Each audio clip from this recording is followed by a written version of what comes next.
안녕하세요. 딱딱한 뉴스를 쉽고 재밌게 풀어드리는 시사건건 홀수영입니다. 자, 이번에 소개해드릴 이야기는 장준하 선생의 아드님 이야기입니다. 장준하 선생의 아드님이 지금 미국에 살고 계시더라고요. 연좌제 때문에 탄압을 피해서 지금 현재 미국에 살고 계십니다. 대한민국의 슬픈 역사의 증인이기도 하죠. 이분이 조민양에 대해서 글을 쓰셨는데 소개해드릴게요. 이 글을 읽다가 자꾸 울컥해서 조금 힘들었는데 이것도 여러분들한테 읽어드리다 또 울컥하는지 모르겠어. 이게 나이 먹으면 눈물이 많아져. 소개해드릴게요. 방학 중이라 스쿨버스 운전을 할 수 없다 보니 이런저런 잡일들을 하며 살아갑니다. 물론 쉬운 것은 아니지만 이렇게 살아남고자 애를 쓰는 사람이 나만은 아니라는 것을 압니다. 그럼에도 이리 땀을 흘리며 살아가는 것은 떠나온 조국에서 들려오는 좋은 소식, 정의가 상식이 되고 불의한 폭력이 심판받는 기쁜 소식을 기다리기 때문입니다. 하지만 작업 중에 가슴 쓰라린, 아니 화가 치밀어 올라 터져버릴 것 같은 소리를 내 나라 대한민국으로부터 들었습니다. 잊어버리면 안 됩니다. 악을 외면하면 무관심은 결국 동조가 되고 말기 때문입니다. 정의가 승리하고 불의가 심판받을 때까지 일어나 함께 싸웁시다. 조민이 끝내 이기도록.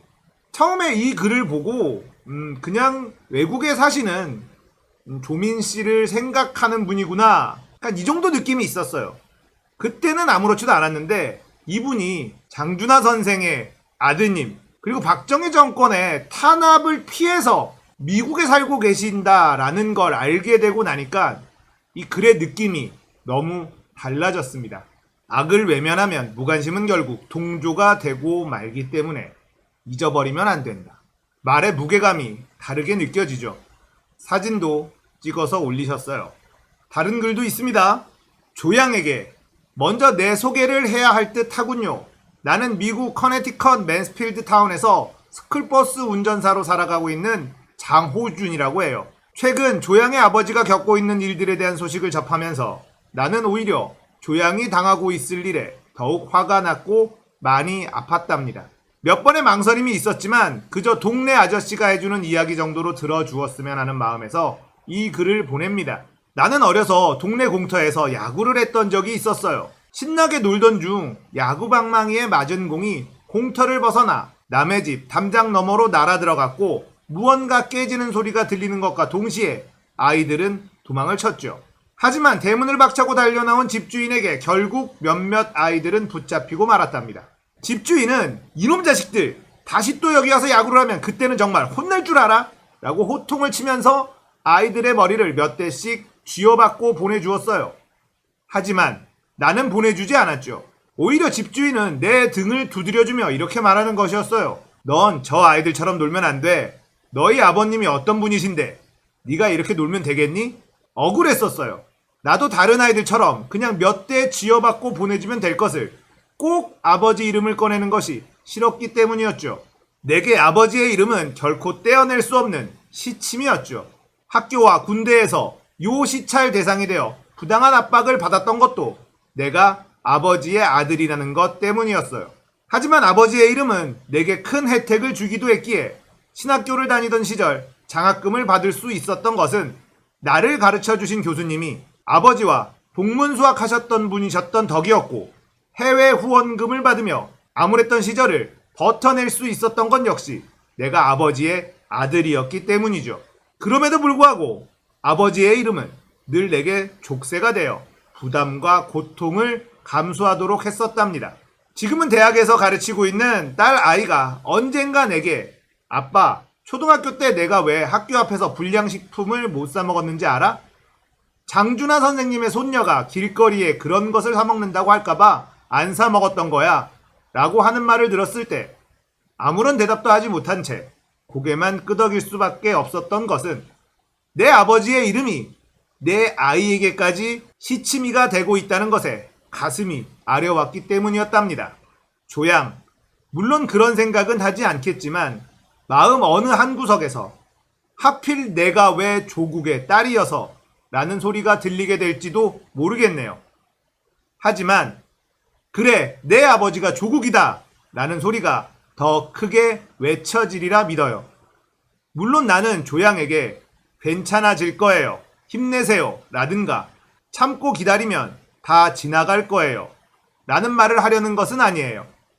다만 지금 조양의 아버지에게 하이에나처럼 달려들고 있는 자들로 인해 조양이 겪고 있을 아픔의 시간들을 자랑스럽게 삶 속에 새겼으면 하는 마음이에요. 내 나이 환갑이 지났지만 아직도 사람들은 나를 장준하 선생의 삼남이라고 소개하고 이제는 내가 그렇게 소개되는 것이 자랑스럽기 때문이죠. 조양, 어느 날 내가 아버지를 닮았다는 것을 보게 되었던 것처럼 조양 역시 어느 날 아버지를 닮은 자신을 보게 되겠지만 아마도 지금은 조양이 아버지를 안아드려야 할 때가 아닌가 하는 생각을 하게 되는군요. 만일 내가 조양의 아버지와 같은 처지에 놓인다면 딸 아이가 나를 한번 안아주는 것이 가장 큰 힘이 되리라 생각하기 때문이죠. 자랑스러운 아버지의 자랑스러운 딸.